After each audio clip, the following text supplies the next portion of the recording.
नमस्कार. मी अरविंद आठले. आज बऱ्याच दिवसांनी मी तुमच्याबरोबर बोलायला येतो आहे डायरेक्ट असं. मध्यंतरी बरेच व्हिडिओ झाले पण ते सर्व निसर्गावर आधारित असे होते. निसर्ग मला प्रचंड आवडतो. मला फिरायला भरपूर आवडतं आणि ते निसर्गात शांत ठिकाणी जिथे प्रचंड असं नैसर्गिक सौंदर्य आहे. सौंदर्य म्हणजे ईश्वर अशी एक माझी भावना आहे. मग ती माणसातला असो का सृष्टीतला असो. देवसुद्धा पहा सगळे कसे घेतलेले आहेत. सगळे देव असे छान, त्यांचे नाक, डोळे, सरळ नाक, डोळे सुंदर, त्यांना दाढी मिशा नाही आहे दाखवलेलं, कारण काळाच्या परे आहेत ते. हे सगळं पाहताना त्यांच्याकडे पाहता पाहता भान हरपून जावं इतके सर्व देव सुंदर आहेत. याचा अर्थ सौंदर्य म्हणजे देव. मग तो निसर्ग असेल, माणूस असेल, आणखीन कुठल्या युनिटला असेल. टक्के टोंपे खाल्लेले आहेत. वेगवेगळ्या गुरूंचे वेगवेगळ्या प्रकारचे अनुभव, चांगले वाईट, कसं असावं कसं नसावं, लोकांचे वेगवेगळ्या प्रकारचे रोष, प्रेम दोन्ही आहे. हे जे काही ईश्वराने दिलं आहे ते मी आनंदाने सगळं स्वीकारलं आहे. या क्षणी मी अत्यंत समाधानी, तृप्त आहे. तृप्त आहे म्हणण्याचा अर्थ लक्षात घ्या. ज्यावेळी सर्व कर्तव्य माझ्या आयुष्यातली संपलेली आहेत, माझ्या घरातली, माझ्या पत्नीची जबाबदारी, माझ्या मुलांची जबाबदारी, माझ्या संसाराची जबाबदारी, घरदार, जे काही सर्वसामान्य माणसाला असतं सगळं, ते सगळं मी त्या सगळ्यातून गेलो आहे. आणि माझी कर्तव्य आता पूर्ण पाडलेली असल्यामुळे या ठिकाणी कुठेतरी आता आपण थांबावं आणि पुढचा काही मार्ग आहे अजूनही तिकडे वळावं अशी माझी आतून तीव्र इच्छा आहे. त्या दृष्टीने गेले या 2-4 पुढचे व्हिडिओ आतापर्यंत मी काय शिकलो, काय अभिप्रेत माणसाला असावं, तृप्ती कशी येते, मी स्वतः तृप्त असल्यामुळे सांगतो. आज मी हे हमखास सांगू शकतो की जगातला सर्वात अत्यंत सुखी, आनंदी असा माणूस मी आहे. जगी सर्व सुखी असा कोण आहे? हो, मी आहे. हे ठामपणे सांगणं इतकं सोपं नसतं, हे तुम्हाला माहिती असेल. सगळ्या काळज्या असतात, सगळं असतं, प्रेम असतं, पण त्या सगळ्यांच्या वर येऊन त्या सगळ्यांचा मोह सोडणं, ईश्वराशी एकरूप होणं, त्या संकल्पनेशी एकरूप होणं, गुरुशी एकरूप होणं, हा जो भाग आहे. सर्व संतांची जर चरित्र पाहिली तर जाताना त्यांच्या मनात काहीही इच्छा नव्हती. ते अत्यंत आनंदाने गेले, आपलं प्राप्त कर्तव्य पार पाडून गेले. त्यांच्या गुरूंच्या इच्छेप्रमाणे सर्व झालेलं आहे. आणि ही इच्छा ईश्वराची जी असते तीच पाळणं आपल्याला भाग असतं. त्यात एक प्रकारचा आनंद असतो. अध्यात्माची काही सूत्र मला जी वाटतात आवश्यक आहे, त्याच्यामध्ये प्रेम, सुख, शांती, समाधान आणि तृप्ती. समाधानाशिवाय तृप्ती येत नाही, तृप्तीशिवाय मोक्ष मिळत नाही. मोक्षाचा अर्थ काय हो? मोक्ष म्हणजे कुठेतरी शरीर सगळं संपून पूर्ण विरून जाणे, याचा अर्थ मोक्ष असा नाही आहे. मोक्ष तुम्ही या देहात असताना सुद्धा तुम्ही मिळवू शकता. मोक्ष म्हणजे कसलीही अटॅचमेंट नाही. मला बायका मुलं आहेत, प्रेम आहे, सगळं आहे, पण त्याच क्षणी ते नाही, अशी जी अवस्था आहे. ही कशामुळे येते? तर ही प्रेमामुळे येते. ईश्वराचं प्रेम असणं, स्वतः ईश्वरमय होऊन जाण्याची अवस्था येणं. ईश्वराचं प्रेम म्हणजे काय? स्वतःवर माणूस सगळ्यात जास्ती प्रेम करतो आणि स्वतःमध्ये ईश्वर पाहिल्यानंतर त्या ईश्वरावर तो प्रेम करायला लागतो. आता यासाठी काय प्रेम म्हणजे काय, हा एक फार मोठा सुंदर प्रश्न आहे. ज्याला षड्विकार नाहीत, राग लोभ द्वेष मदमोह मत्सर यांचा ज्याला स्पर्श नाही आणि हे नसल्यामुळे तो ईश्वरमय स्वतः प्रेममय झालेला आहे. मला माझ्या गुरूंविषयी अत्यंत प्रेम वाटतं, कारण त्यांनी मला जो पहिला उपदेश केला, मी तुझ्यात आहे तसा इतरांच्यात आहे ते पाहायला शिक. इतरांच्यात तो आहे हे पाहायला ज्यावेळी मी शिकायला सुरुवात केली, अनेक वर्ष लागली मला. गेले 50 वर्षापेक्षा जास्ती काळ माझा या क्षेत्रात गेलेला आहे. आणि याच्यामध्ये मी जे काही शिकलो ते तुमच्यापुढं मांडण्याचा मी प्रयत्न केलेला आहे. प्रयत्नच आहे, मी काही असं सर्वज्ञ नाही आहे कोणी. त्यामुळे माझे प्रयत्न मी अत्यंत सिन्सिअरपणे केलेले आहेत. त्यामुळे प्रेम काय आहे? निरपेक्ष प्रेम. आपण ईश्वरावर प्रेम करतो, पण काय करतो? मला हे दे, मला ते दे, आणि ते नाही दिलं तर त्याच्यावर राग करतो आपण. याला आपण प्रेम म्हणायचं का? प्रेम म्हणजे आनंद. हा आनंद मिळवणं म्हणजे स्वतः ईश्वरमय होणं. ईश्वर शेवटी आपण शेषशायिनी विष्णू म्हणतो की झोपले आहेत, पण ते योगनिद्रेत आहेत. ते जरी झोपले असले तरी त्याच क्षणी त्यांचं प्रत्येक जगाच्या प्रत्येक घटनेवर लक्ष आहे. मग आपण मोठं मन नसतं ते चांगलंच का करत नाही, वाईट का घडतं जगामध्ये? वाईट तुम्ही घडवत असता, तो घडवत नसतो. तो त्या वाईटाचे परिणाम तुम्हाला देतो. कर्ममार्ग जो काही आपण करतो, सगळी कर्म आपल्याकडे परत येतात. आपण राग केला, राग परत येतो. लोभ केला, लोभ परत येतो. द्वेष केला, द्वेष परत येतो. हे सगळं आपण लक्षात घेतलं पाहिजे. जे परत येणार आहे ते करायचंच कशाला? त्यात पडूच नाही. त्यामुळे राग लोभ द्वेष मदमोह मत्सर हे जर आपण टाळले तर आपोआप प्रेम उत्पन्न होईल. हे सगळे माझे आहेत. गीता जेव्हा सांगितली गेली कृष्णाने अर्जुनाला, युद्धभूमीवर तो उभा आहे आणि अशावेळी त्याला परमेश्वर सांगतो की पहा, हे सगळे जे दिसतात हे आधीच मिळालेले आहेत. तू फक्त कारण मात्र होणार आहेस आणि सत्याच्या विजयासाठी हे कारण मात्र होणं आवश्यक आहे.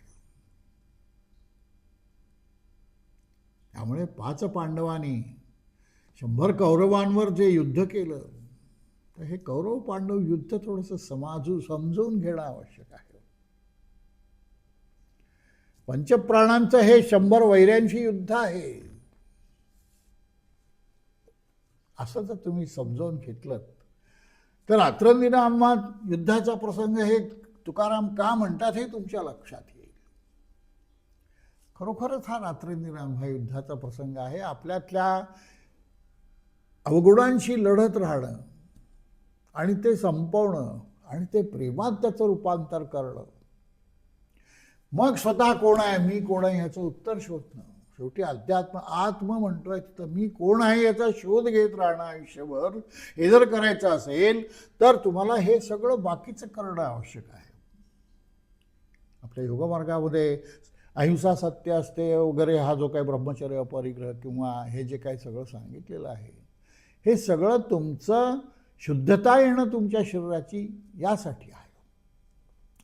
शेवटी कुंडलिनी म्हणजे काय आहे? हो शेवटी आतली एक ती शक्ती आहे शरीरातली, आणि ही शक्ती म्हणजे तुमच्या शरीराची शुद्धता आहे. ज्याची कुंडलिनी जागृत झाली त्याचा मन वेगवेगळ्या ठिकाणी चांगलं तो म्हणेल तिथे लागू शकतं. कॉन्सन्ट्रेट करता येतं. तो स्वतःला विसरू शकतो. कुंडलिनीचा फार मोठा कॉम्प्लिकेटेड अर्थ आपण घेण्यात काही अर्थ नाही आहे. साधा सरळ अर्थ घ्यावा. आपण सरळ साधं जीवन जगावं, त्यात फार मोठेपणा आहे. हा मोठेपणा समजून जर घेतला तर साधं जीवन हे किती श्रीमंत जीवन आहे तुमच्या लक्षात येईल. जेव्हा अन्न वस्त्र निवारा ह्या 3 गोष्टी आपल्या असतात, त्या जर मुख्य केल्या, त्याची सोय परमेश्वराने केलेली असते. जगात कोट्यावधी माणसं आहेत, या सगळ्यांच्या पोटापाण्याची सोय परमेश्वराने केलेली आहे. उपासमारीने मेला असे म्हणणे इतकी फार बोटावर मोडणे इतकी उदाहरणं असतील. बाकी प्रत्येकाची सोय त्याच्या त्याच्या लायकीप्रमाणे, हे फार अंडरलाईन आहे, त्याच्या त्याच्या लायकीप्रमाणे. त्यामुळे त्याची लायकी त्यांनी वाढवली असेल तर त्याचं सगळं व्यवस्थित होईल. आता मला रिटायर होऊन 30-32 वर्ष झाले. ज्यावेळी मी रिटायर झालो अर्धवट सगळा माझा संसार होता, मुलांची शिक्षणं व्हायची होती, लग्न व्हायची होती, पण माझा संसार अतिशय उत्तम माझ्या गुरूंनी पार पाडला. माझ्या गुरूंनी पार पडला असं म्हणतोय मी. हे जे आहे हे तुम्हाला अनुभवल्याशिवाय समजणार नाही. गुरु समजणं सुद्धा अत्यंत कठीण आहे. एकदा गुरु समजला की अध्यात्म समजलं. अध्यात्म आहेच काय वेगळं, स्वतःचा शोध आहे काय. निर्विकार झाल्याशिवाय तो होऊ शकतो का, निर्गुण निराकार झाल्याशिवाय तो होऊ शकतो का. आणि मग काल्पनिक जे काही आहे हे त्याला अध्यात्म आपण म्हणू का.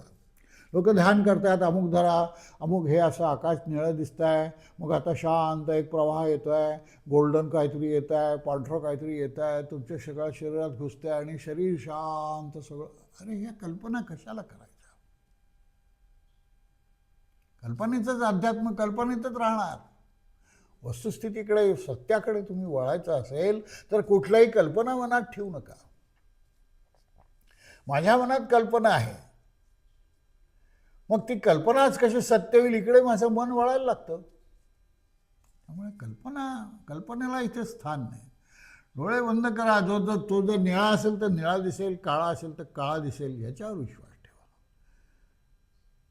ते जे काही असेल जसं असेल तसं दिसावं, जसा ईश्वर असेल तसा दिसावा. मग तो चक्रांकित असेल, मुकुटधारी असेल, त्याचे डोळे असे असतील का असे असतील, याची कल्पना कशाला करता. आता गणपती जर लाल असेल तर लालच दिसेल ना, तो पिवळा दिसणार आहे का. पण तुमच्या कल्पनेने जर तोला पिवळा ठरवलं तर तो पिवळा दिसायला लागेल, कारण तुमची कल्पनेचं साम्राज्य त्या ठिकाणी येतं. माझे गुरु म्हणतात की कल्पनेने सगळा घोटाळा केलेला आहे. आपल्या मनात वेगवेगळ्या प्रकारच्या कल्पना असतात आणि या कल्पनामुळे आपण सुखी किंवा दुःखी राहतो. कल्पना काढून टाकल्या तर सुख काही फार लांब नाही आहे. आणि सुख जर असेल तर मनाला शांती होईल. स्थिरम सुखम आसनम अशी जी व्याख्या केलेली आहे आसनाची, तसे आपण करतो का खरंच आसन स्थिरम सुखम करतो का. आपण ओढून ताणून पद्मासन घालतो, ओढून ताणून बद्ध पद्मासन घालतो आणि त्यात बसण्याचा प्रयत्न करतो. शरीराला ताण येतो, शरीराचा ताण मनावर येतो. सगळं काही सायकोसोमॅटिक काय म्हणतो ना आपण. त्यामुळे हे जर टाळायचं असेल तर अत्यंत साधे राहा, प्रेमाने राहा. सगळ्यांमध्ये ईश्वर आहे ही कल्पना करा. त्यामुळे कोणाशी तुमचं भांडण वाद विवाद काही होणारच नाही. आणि हे सगळं केल्यानंतर जी मनाला शांतता तुम्हाला मिळेल. एकठाई बसून चिंतन करा, ठाईचं बैसोनी करावे असं तो आपण म्हणतो. ठाईत बसा, शांत बसा, डोळे बंद करा. विवेकानंद डोळे उघडे ठेवून ध्यान करत असत. ध्यान कसं करावं ह्याच्या शेकडो पद्धती आहेत आणि ती प्रत्येक पद्धत बरोबर आहे असं आपण समजून ज्याच्या त्याच्या मगदुमाप्रमाणे ती पद्धत असते. गुरु तुमच्या मागच्या पानावरून पुढच्या पानाची उपासना तुम्हाला सांगत असतो. त्या मागचं पान गुरुला समजलं असलं पाहिजे, तो खरा गुरु असला पाहिजे. मी केवळ भगवे वस्त्र घातले म्हणजे मी गुरु झालो असं नाही, किंवा केवळ भगवे वस्त्र आहेत म्हणून त्याला लीन होणं हेही चूक आहे. डोळस राहा, अध्यात्मात डोळस राहणं अत्यंत आवश्यक आहे. तुम्ही कुठे कसे फसाल हे सांगता येत नाही. इथे खूप बोके बसलेले आहेत. त्यांना वाटतं आपण डोळे बंद केले म्हणजे आणि दूध पिता हे कोणाला दिसत नाही असं नाही. त्यांना पाहणारे असतात कोणी. परमेश्वरांनी सगळ्या सोयी केलेल्या आहेत. परमेश्वर खरोखर अत्यंत दयाळू आहे. तुम्ही त्या लायक राहा ना हो. त्या लायक राहा तर तुमच्यावर नक्की दया होईल. अनेक वेळा काय गंमत पाहतो मी, लोक लिहितात अमुक अमुक नाव घ्या, आज दिवसातून घेतलं म्हणजे तुमचं असं असं इतकं कल्याण होईल, इतकी संपत्ती मिळेल. इतकं असे काय किती गाढवपणा आहे हा खरा. त्यांना समजायला नको का. अमुक नाव लिहा म्हणजे अमुक होईल. हे लोकांना फसवणं आहे. आणि तुम्ही दुसऱ्याला जेव्हा फसवता त्यावेळी तुम्ही फसत असता हे विसरता. त्याचे भोग असतात तुम्हाला. भोग कोणालाही भोग चुकलेले नाहीत. मी फार मोठ्या मोठ्या माणसांनी ज्यांनी चुका केल्यात त्यांनी त्याचे भोग कसे भोगले मी पाहिलेलं आहे. भोग भोगावे लागतात. भोग कधीही असे वाया जात नाही आणि कुठलाही गुरु तुम्हाला त्या भोगातून सोडवत नाही. तुम्हाला जे दुःख येणार असेल ते गुरु कधी हे करत नाही. तुमची कल्पना असते फार तर फार तो भोग भोगण्याची शक्ती तुम्हाला देईल, पण तो भोग तुमचे बंद करत नाही, थांबवत नाही. नाही तर इतके जन्म व्हायचं कारणच नाही आहे. जन्म आहे याचा अर्थ काहीतरी तुमचं कृत्य राहिलेलं आहे, काहीतरी तुम्ही कृती अशी केली आहे, काहीतरी असं कर्म केलेलं आहे की त्यामुळे ते कर्म भोगण्यासाठी तुम्हाला पुन्हा यावं लागतं. पुनरपि जननम पुनरपि मरणम हे चाललं अव्याहत चक्र. या चक्रातून जर हे व्हायचं असेल, चक्रातून सुटायची धडपड करायचं काही कारण नाही. याच जन्मी याच क्षणी तुम्ही मोक्ष मिळवू शकता. शरीर धारण केलं असतानाही मिळवू शकता. ज्ञानेश्वरांनी मुक्ती मिळवली का हो शेवटी? तुम्हाला हे विधान धाडसाचं वाटेल, परंतु त्यांनी ज्या प्रकारची संजीवन समाधी घेतली आहे त्या अर्थी त्यांनी देह ठेवलेला आहे हे तर मान्य आहे. म्हणजे ते त्या अर्थाने लोक ज्याला मुक्ती म्हणतात देहबंध, तसं नाही आहे. विचार करून पहा. मी काय म्हणतो याचा विचार करा. तुम्हाला पटेल ते. जर सूक्ष्म खरोखरच तारतम्य ठेवून जर तुम्ही हे विचारलं, समान मन व्यवस्थित करून जर तुम्ही स्वतःशी हा जर विचार केलात, मनातल्या कल्पना काढून हा विचार केलात, तर तुम्हाला पटेल की मुक्ती हे काही फार मोठा अंतिम उद्देश नाही आहे, पण समाधान आणि तृप्ती हे नक्की आहे. आणि तृप्ती त्यांना असल्यामुळं त्यांना शरीराची गरज वाटली नाही. शरीर ठेवलं आहे. संजीवन म्हणजे इथे आहे आणि हे आहे तिथे राहून कार्य करण्याची ताकद आहे. त्यामुळे तुम्हाला जर शांत, खरंच प्रेम, सुख, शांती हवी असेल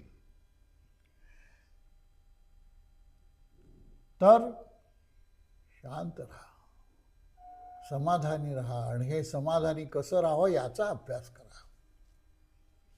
तडतड तडतड करून नियमाच्या मोठ्या बागे लागून नाही होत. नियम कशासाठी आहेत? हे दिलेलं आहे यमनियम, आसन, प्राणायाम, हे जे काय करावं काय करू नये ह्याच्या काही ठरलेलं आहे. शास्त्र आहे त्याचं. हे शास्त्र कशावर अवलंबून आहे? त्या शास्त्राचा उगम कुठे आहे आणि ते शास्त्र कसं पाळलं तर त्याचे परिणाम काय होतात याचा तुम्ही अभ्यास केला पाहिजे. खूप मोठे नियम कडक पाळले, अमुक खाल्लं नाही, तमुक खाल्लं नाही, परान्नवर्ज्य, अमुक तमुक, हे कशासाठी आहे याचा विचार करा. आणि ते अनायासे तसंच होत असेल तर ते तितक्या प्रमाणात काढण्याची आवश्यकता नाही. तडतड होत असेल तिथे याचा अर्थ तुमचा नियम कुठेतरी चुकतो आहे. तडतड नको, शांत पाहिजे. आणि हे शांत तुम्हाला राहता येतं. कसं राहावं, त्यासाठी काय करावं याचा विचार आपण पुढच्या भाषणामध्ये करूया. नमस्कार. सध्या तुमची मी रजा घेतो.